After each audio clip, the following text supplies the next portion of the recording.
Right, let's get some reaction. In 2021, there were reports of Shell's intention to conduct seismic testing for oil and gas off the Eastern Cape's Wild Coast.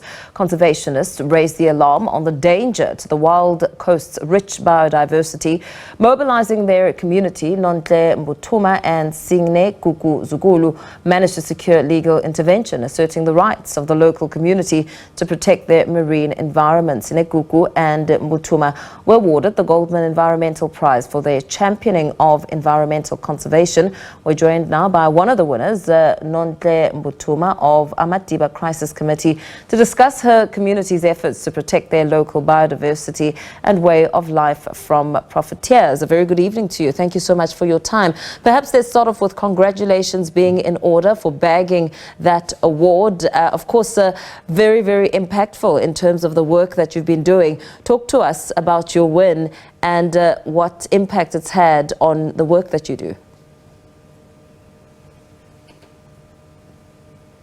Thank you so much, and also greetings to all the listeners of the SABC.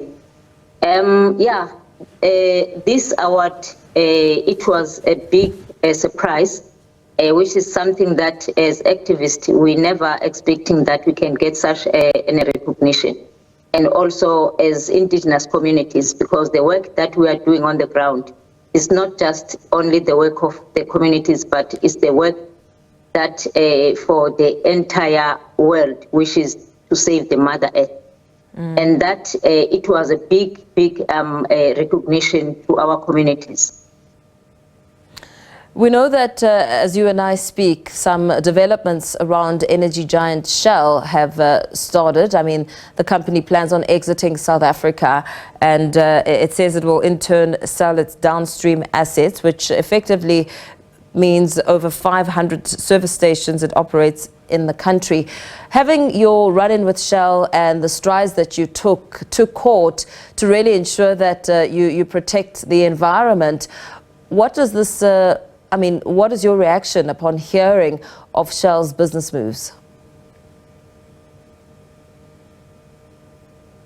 When we hear this news that Shell is moving their businesses in South Africa, I don't think Shell is moving completely, because there is a transition to the energy as well, where everybody is trying to mitigate or minimize the carbon emission as much as possible.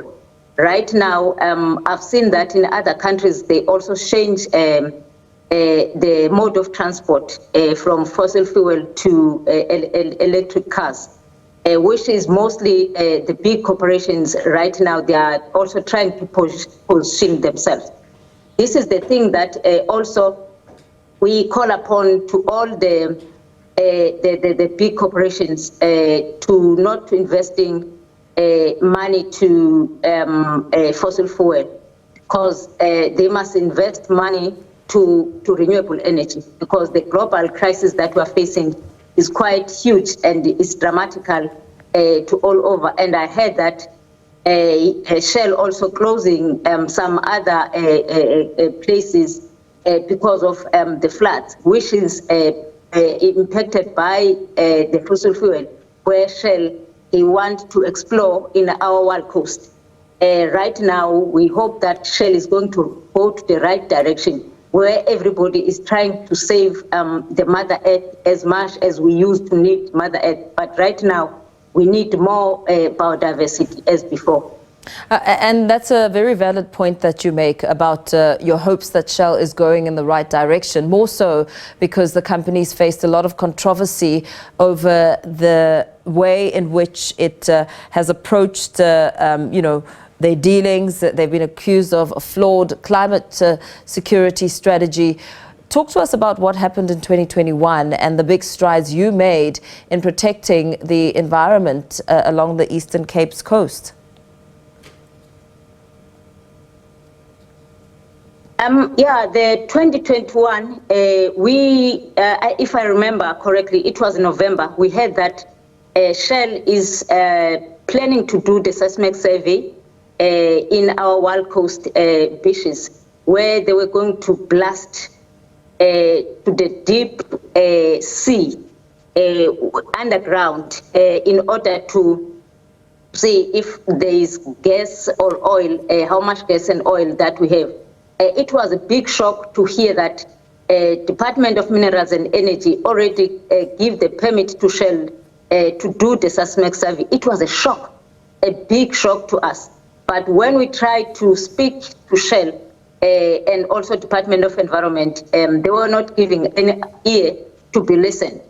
Instead, they were just continue the business as usual. And what we've done, we mobilize ourselves as communities, because ocean for us is not just an ocean. Ocean for us as communities, it's a home.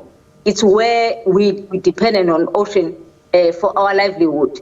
And also the marine life that is part of us.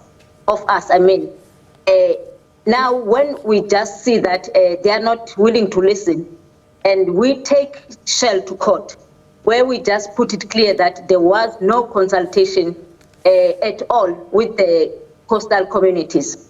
It was quite a shock to us, because Shell was argued that they consulted the monarchies, which is very worrisome when the big corporations, they still use the same tactics of the apartheid government, where they just single out our traditional leaders that they must decide on behalf of communities.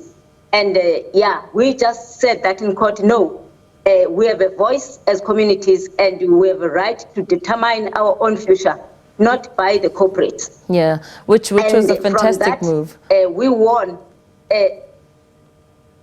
which was the fantastic move, and we won that case in court 2023.